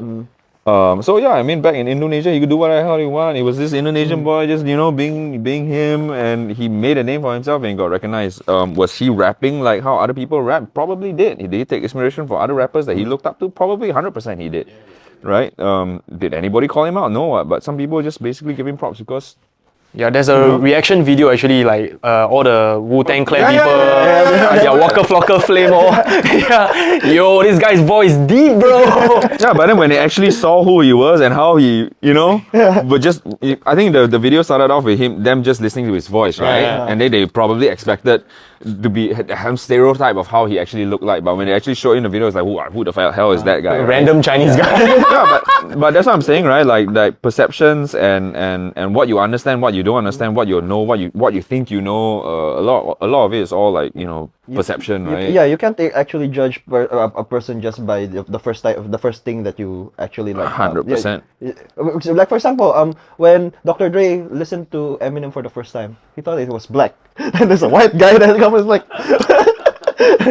No, but it's the same thing, right? If you're talking about this TikTok girl that just happened to see, maybe she just happened to browse and it's like, oh, that dance is cool, maybe the video didn't even have any explanation about what it was, right? It was probably them putting out some piece of content, and then she was like, oh, that's cool, I want to try it. They gonna burn. Get gonna burn. So sad lah, but I mean, too bad you probably pick up the wrong dance style, but like, hey, I think things could be a bit more cordial sometimes. We live in such a vast world with social media being in our faces all the time. It's not easy lah, and some people just don't understand where certain things come from. And well, there's this one more thing. It's not only the people that's creating and the people that's copying. It's also the people that's judging. You shouldn't judge straight away. You need to look at the like the track record that was this person is actually copying every single one every single time. You know, if it's just a one-off thing or two-off, you know, like so, it's just a once or twice thing that happened, then it's like I think this is she's just having fun. Yeah. But you need to do your own research before you flame someone lah, or you cancel someone. No, but I think all of us know, right? The internet is just full of vultures that just try to jump on somebody when somebody's getting flagged, right? It is what it is, you know. That's why, like nowadays on social media, I'm not that vocal about stuff. Usually, when I see somebody blowing up about something or like getting pissed at something, I just look at it first, go and do my own research, read. I mean. You got ever fight with someone social media or not? Or you not fight? I mean, like argue sometimes, debate, discuss. I'm all cool for discussion, but if you cross the line and make assumptions, and also make it personal, and also accuse me of stuff that I don't agree with, very simple. I just block you lah, bro. Just get you out of my life. I don't need this kind of people in my circle. Really true. Yeah, just block lah. Very simple. Don't like, block. Don't like, block. Your life will be much happier like that. Trust me. Then continuously engaging. Yeah, no point. Like some people always say, right? If you are communicating on a level which other people cannot understand, then there's no point trying to explain too much because they just cannot understand. I actually saw this meme. Like I was at if there's this group of people that's hating on you, right? You block everyone except for one guy. So why one guy, right? So that he can see how your life is. That you know, like how your life turns out, and he can report back to HQ. What the fuck? That's a way to say it. But with the whole entire social media, everybody's copying each other. How different would it be for, let's just say, Republik? So the biggest difference between Republik and most other social media platforms is that we value interactions more than attention. So most other platforms are doing this thing called the attention economy, right? Trying to grab everybody's attention, right? Get as many views as possible, and then the platforms will sell ads on it. So we don't really care about that kind of attention. We care more about interaction. So our platform uses interactions like, you know, if you're using the app, that's good. You get some points. If you are posting content and people are liking it, you know, you get some points. If you're liking other people's content, they get some points. If you are, you know, whatever actions you're doing on social media, the thing now on other platforms is that every action that we do actually generates a lot of value for the platforms. You open an app, got value. You scroll, actually there's value. You like something, got value. You put in a comment, got value. You send a DM to your friend, got value. You share a video that you like to private group chat, got value. You post content and get 100 likes, got value. You post content and get 1 million views, there's value. The problem is that the value is not distributed evenly to the people who are using the app and helping the app get successful, right? And most platforms will probably only value the top 1-2% of users which are raking in the most views or raking in the most revenue for the platform. But the 98% who are actually contributing a large part of this value will never get the value that they deserve lah. So yeah. Sorry, I like how you said about everything has value and everything. So sorry, it's a bit UI UX kind of related question. How do you rank which one has more value, the scrolling or the liking or all these things? How do you? Very interesting. Well, I'm not an expert in this whole field yet. I'm still learning as we go along. But you see, right? We all know that views are very subjective thing. Sometimes you just scroll past, even if you have played the video for 3 seconds. 2 seconds is considered a view. You know, so views are a bit played out in that way. What I think is more important really is interactions between the people from your content. When you put a piece of content out, what is the interaction that you're actually getting from people? If it's just views and likes, it's okay. But if you have a video that has 1 million views and 10 comments, what does it say? Not a very good video. If you have 1 million views and you have 3,000 comments, you know, that's kind of cool, right? But if you've put out something and you've got 1 million views and nobody said shit, it's kind of sad. Yeah. It's kind of sad. It feels like people waiting for your downfall. They're just viewing. Waiting for something bad to happen to you. No, and that's the problem with current social platforms, right? Is that it is free shit. People are just so used to getting free shit. Oh, there's all this free shit that I want to watch all day, every day, and it's free. You know, but there's actually value in everything that is being displayed and interacted on platforms. But like I said, majority of the value is being sold on advertisement, subscription, blah, blah, blah, and all that. And either 100% of the profit is kept by the platform or a very small percentage is given out to the top cream of the crop on their platform, right? But like I said, 98% of the people who are on platforms actually do generate a massive amount of value too. So I think, and you know, like social platforms have made billions, right? We all know Facebook, Instagram, TikTok, blah, blah, blah. They make billions, you know. And they only distribute, you know, a portion of it to like the top 1-2%. Imagine if the billions was actually distributed to everybody on the platform, right? If you use 1 hour a day's worth and you are generating this amount of interactions, then you get that much that you generate lah. If you posted a piece of content that only get 10 likes, then you get the 10 likes worth lah. But if you posted a piece of content that got massive traction and started to gain hundreds and thousands of views or interactions with people who are interested in your content, then you get that 100,000 views. You get what you deserve, lah. That's Basically. the secret to YouTube's, you know, longevity, right? They pay people, you know, exactly what they're Yes, so in my opinion, YouTube has done a very good job. You know, they're giving away 50% of the ad revenue. Yes. It's not a small amount. Huge, man. Last year was quite 20 billion. 20 billion and give 10 billion, 10 billion. Yes, it's Fucking not big. bad, right? And you can't shit on YouTube. YouTube has helped so many people create Yeah, livelihoods for themselves through their channels, right? I mean, it's good for what it is, but that is an era of the past already. Like moving on, like, you know, I think the in my opinion and what my team believes is that moving forward, everybody who uses a platform, you know, should be rewarded in some shape or form, because like I said, just scrolling and liking some pieces of content because you actually like it has some value in your interactions there. So that is your XP thing. Yes. So how does that work? So XP basically is, I mean, think of it like a game. Experience points. Yeah. It's XP points. You know, like you play those kind of mobile game, you go and kill the small monster, you get small XP lah. Then you kill the bigger monster, then you got bigger XP lah. Then you kill the boss, you got more XP lah. Then from XP, then you can change to you can buy something from the shop, or you can buy, you can change your XP into a piece of gold, which you can change for the diamond. You know, Dude, this one is like really, that. you know, it Gamified. reminds me of do you guys watch Black Mirror? Yeah. There's this video that the guy is just watching advertisements after advertisement and he gets money from it.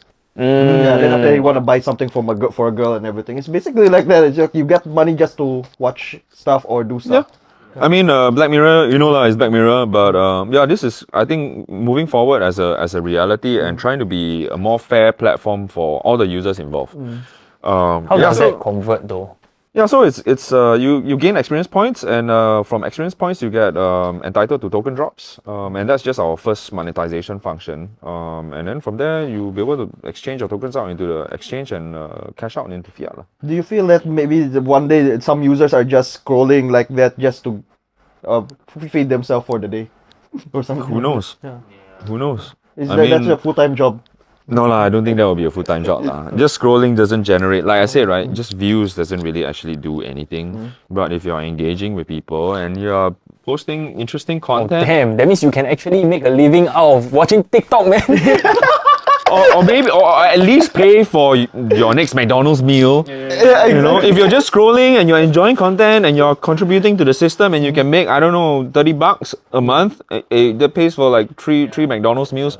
Okay lah, not too bad. What? Actually, there's a market that actually that maybe you can tap into. You know those people that's collecting all these vouchers and everything. In the US, they like to do that, right? And they will pay like 99 cents, but their grocery shopping is like it's massive. Like they come out of $1 discount, $1 discount, $1 discount, $1 discount. Yeah, maybe you can tap into that as well. Like you just give vouchers and everything. Yeah. So yeah, I mean, it's a very new concept, and I think we are currently on our way to 500,000 users already. Yeah, Very healthy amount of daily active users as well, and we are ramping up towards token listing and also hitting our first 1 million users hopefully by the end of next month. It's super crazy. It's like, who would like suddenly woke up and like, I want to start a social media company. Yeah, dude. It's such a hard industry to break into. Right? It is a very But why did you suddenly just Okay. No, because I thought How, like even starting an app, bro, like how? I think when me and my partners decided to embark on this journey, we totally underestimated the challenge of creating an app like that. Totally underestimated it. But I think we believe that what we are building really has genuine intention and also genuine benefit towards the people who we wish to attract. Like same with DJing, same with dancing, content creators, influencers, right, is not all we think it is. They're not making massive amounts of bank. Not all of them are making massive amounts of bank. Not all of them are living the high life. Not all of them are rich and stuff like that. In fact, a lot of them are still struggling to make ends meet just being a content creator. But do we mostly all enjoy their content? We do.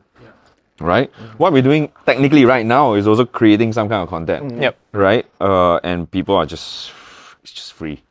Right? It's just free. People are just so used to the free shit. But imagine if whatever content that you've already produced, whatever work that you've already put in, and you post it up on a place, and immediately you generate some kind of revenue for yourself. Immediately. Just by using and repurposing your content. That's what we hope to achieve. Not make it the only app where you have to. I mean, we are not trying to like beat TikTok or beat Instagram. I mean, that's like mammoth, gigantic, intergalactic kind of tasks. But if we can get there, I think it'll be great. But we just want to be an alternative where people have already outputted to, for example, TikTok or Instagram, because that's still where majority of people are.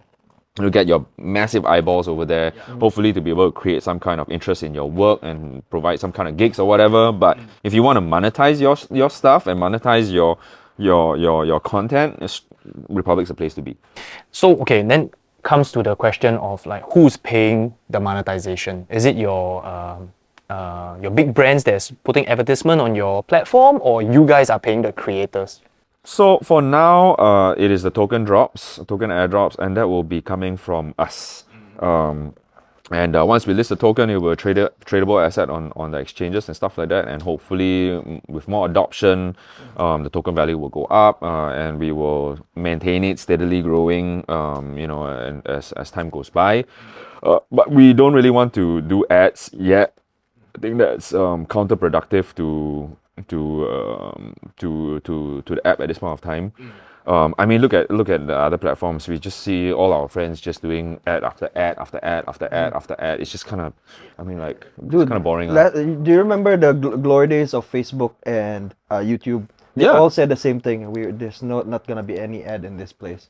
Now it's full of ads. Yes. Yeah. Because everybody is very stuck on the ad revenue model, and that's where really a large percentage of money is, right? People want to sell shit. People who are making millions or billions with their own products, they just need a new avenue to be able to market. And I'm not going to say that Republic wouldn't be ad-free for the rest of our duration of a company and a platform.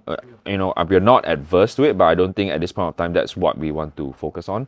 We want to focus on people being genuine and doing what they want to do. Creator focus. Yeah. Rather than you having to just do another ad just for, Right? I like this drink because it makes me feel so good every day. It's like Everybody trying to sell shit to each other. Yeah. Do you know? I feel like the more I see your ad, the more I hate your product. Yeah. Like every time I'm watching something that I see the same ad, it's like, no, I hate this product. Unless you get a content creator that really believes in your product and really actually uses your product and can really communicate it in a way that is genuine, then sure, that's cool. But 90% of the people that do all these ads, they're just there just to like fucking do whatever, right? So earn money or Yeah. I mean, I'm guilty of it. I'm totally guilty of it. You want me to put on this pair of shoes and you give me a couple of $100 just to do a video? Yeah, sure. Am I gonna wear the shoes again? Nah. But I'll do it. That's cool. Yep. But I mean, like all this, like really out of the blue kind. Let's say someone like me that doesn't really do anything about fashion, and suddenly like I become like fashionable. Suddenly, like you know, like I'm wearing Nike shirts or all these things. Like it's out of the like out of character or something, right? That is. I don't think that I will buy that product if it's like I see my friend doing something out of character. So, this one is really purely for the money. 100%. Like, no. No, because that's totally out of character. What? Unless you really know the dude and he's like really down for that shit, then it's cool lah, you know. But I think most people are just doing it just for the gig. You know, and you can't blame them. It's like, you know, that's why I say like content creators, are they really that high life, you know, making big bucks, blah blah blah? Not majority of them aren't, you know. And if we can provide a platform that actually helps facilitate that, you know, to be able to either make some money, improve your skills, buy new equipment so that your production value goes up, or build a team around you, why not? Especially to the 98% of people who are possibly creating good content and generating good interactions on your platform that aren't getting jack shit. You know, if we can provide for these people and increase the bar of only providing for the top 1% or 2% to, you know, really providing more for like even the top 5%, and everybody else gets their own fashion, and sure, I think we've done our good job already. You are indirectly elevating your whole app because you are leveling up everybody. Yeah. You're giving them money to up their camera gear, giving them money to, you know, up whatever, have a budget, you know. Even it's that's why I say, like, if you happen to have talent and you gain traction on this platform, you're gonna get XP, you're gonna get tokens, you're gonna get people buying your exclusive content, you're gonna have people wanting to take your online lessons through our portal, and from there you grow your finances and be able to, like I said, build a team around you, you know, be able to make content creation your full-time thing because that's what you love doing and do the topics that you like to do, right? But now everybody is just so kind of stuck because it's like, I want to make content creation my full-time thing, but I haven't even be able to hit minimum wage yet. Yeah. I can't even make my content creation pay the same that my full-time job is paying. It's like, how am I going to quit? And I'm so good at this, but I'm not even hitting the minimum requirements of YouTube. And then I'm not even getting, you know, payment. There's no monetization functions on Instagram that I can, you know, monetize my audience or my social capital. And then on TikTok, you know, blah blah blah. You know, so every platform has its own pros and cons and all that kind of thing. But it's I think the current infrastructure is just very difficult to provide more for content creators because of all the high administrative cost that is involved in all these platforms. And one more thing is that because you're doing a new platform, right? So it's very hard for people to get in the platform also, because the thing is, this one works already. YouTube, Instagram, whatever, it works already. Then it's like there's a lot of random apps or whatever that's coming 100%. Up. Then like, I wanna join, but is there gonna be a lot more effort for me to port in whatever I have here to your side and everything, or maybe there's gonna be a lot more work for me than more time or whatever. So there's a lot of factors that may be affecting the brain, like maybe 100%. So that's the thing that maybe your challenge, I guess. It is one of the biggest challenges to bring people in and to bring communities in. And I think the concept that we have is still very foreign to a lot of people. I think a lot of people are still very very used to what they are already used to, and also at the same time, a lot of people have been using these apps for so long. They feel like they've invested a lot of their time building whatever that they've built on there, and they're very afraid to move on to new apps. And I can't blame them. I think that's very normal human behavior. But remember the time when TikTok first came out? 10 years ago, everybody was shitting on it. What's this TikTok thing? Don't want lah. Just stay on my Instagram. My Instagram already got 20,000 followers. I go there for what? But the people who actually went into TikTok the earliest probably became one of the biggest content creators in the world right now. Right? So I'm not going to say that Republik is going to get to TikTok level or Instagram level. I mean, we hope we do. But even if we don't even get that kind of mass adoption in the hundreds of millions, and even if we just hit 1 million or 2 million people, it will be already a very good ecosystem, and everybody on it will be benefiting, in my opinion, a lot more than using a lot of other platforms. So I think the main thing about the app is like the monetization. So what is the biggest one? That's the biggest thing, the monetization and the ability to treat everybody who contributes to a platform fairly. Like I said, if all of us collectively has made Instagram billions, imagine if Instagram just decided to say, this billions that we've made, let's share it equally amongst everybody who use the platform, and depending on how much you've contributed. If you've generated 100 views, here's 100 views worth. You generated 1,000 views, here's 1,000 views worth. You generated 1,000,000 views, here's 1,000,000 views worth. It's distributed back to you. That's what we're trying to do. What's the most the person has monetized from your app? Not yet. Not yet. Everything is all still in XP, and we're launching our token in November, and then everybody will be able to see what kind of value that they actually get. And not only that, the thing is, right, let's say if you have 10,000 tokens now, and let's say we listed the token at X amount of dollars and X amount of cents or X amount of dollars, and the 10,000, let's say 10,000 tokens now equals to $500. Okay, let's say if $10,000, 10,000 tokens, if each token is worth 2 cents, that's 500 US. Okay, but if the platform starts to become successful, more people are coming to create content, more people enjoy watching the content on the platform, more people are interacting, more people are taking your online lesson, more people are liking your stuff, the potential of the token growing in value, for example, let's say from 2 cents to 20 cents, wow, 10x, is very possible, is very real. Imagine if it goes up to, imagine if we do hit 100 million users, for example, would the possibility of the token going up to $1, $2, $3, is it possible? It's possible. So you're gonna have a token exchange, what do you call it? Like Forex, like that, got the token exchange. No, so those are the job of the token exchanges. That's not our job. Our job is just to provide a platform where we use the tokens as the de facto token to exchange of value on the platform, right? If people want to cash out their tokens and convert it into other tokens or stable coins or change it into cash, that's the responsibility of the exchanges, not our exchange, not our responsibility. So we work with exchanges to be able to list the token and to provide the liquidity it needs, and for people to be able to change the tokens to some other tokens that they desire or cash it out cash. That's not our responsibility as a platform. We have no capability to do that. That is a completely different business altogether. That's like getting into like the finance side of you need a lot of licenses for that again. Yes. It's getting very heavily regulated now, which is what exactly, that's not our business. Yeah, because it started off with the Binance thing, actually. Yeah. Then they regulated it until Yes. so much then. Yes. Okay, so I think we only left with like 5 minutes of studio time here. So maybe we can like close it off, right, with like maybe any last words of advice, or how you want to promote this app, or anything that you want to close off the podcast. I mean, like, you are doing so many things now, anything that you want to shout out, like join Republik, man. Yeah. I mean, that's a given. I really hope more people join, because the more people that come on board, the better content that we will have, and more communities involved. Everybody gets a benefit, depending on your contributions. If you do the same thing that you're doing on Instagram, on Republik, you're already generating value for yourself, and you're actually generating some kind of income. Yeah. So I would highly advise you guys to come. They will probably give you a link. I don't know. I think last words. I think it's great to be passionate about what you're doing, but I think it's also very important to be wide-eyed and open to have a wide perspective on things. I think it's great to be a master of one craft, but I think it's also very important to evolve.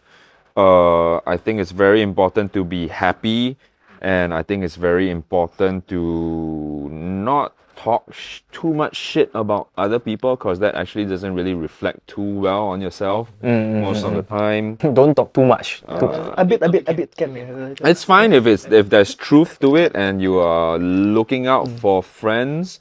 But I think just be wary about people who constantly talk shit about other people. Like everybody, like, oh, this guy sucks, or that guy is like bad, or like this, like there's nothing wrong with you. I mean, bro, you might want to look in the mirror. You might be the next target. Yeah. You might be the next target of your own demise. What else? Stay drama free. Drama is useless and pointless. I want to say stay HANCAI.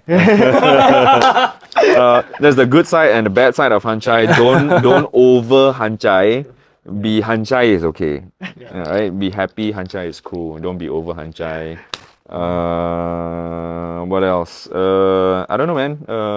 This is like nearly a 2 hours podcast and it feels so short, you know. It's Yeah, 2 dude. hours already. Yeah, just a lot Yeah, of we things. definitely can do a part 2 for this, and then we can get cold flow here also. Wow, then you'll be like fucking havoc already. I think It'll when be chaos, maybe bro. maybe we do it like next year. Then after that, we We go Vietnam together. yeah. Oh, we're actually going Vietnam. We're actually going Vietnam soon. We just came back. We're going soon. We're gonna fight Earl. Yeah, we're going to Yeah, part 2 of Earl. yeah. Yeah, we can do it in Vietnam too. That would be cool. I think that would be super cool. And then people dancing at the back. Then after that, we're actually like doing podcasts. or Just sitting down, chilling, and talking cock, and then we can call random people to come and join in. Okay, man. This is the end of the podcast. Felix Huang, Revelry Podcast. Hope you all got something from this. Yeah. If not, it's just talk cock.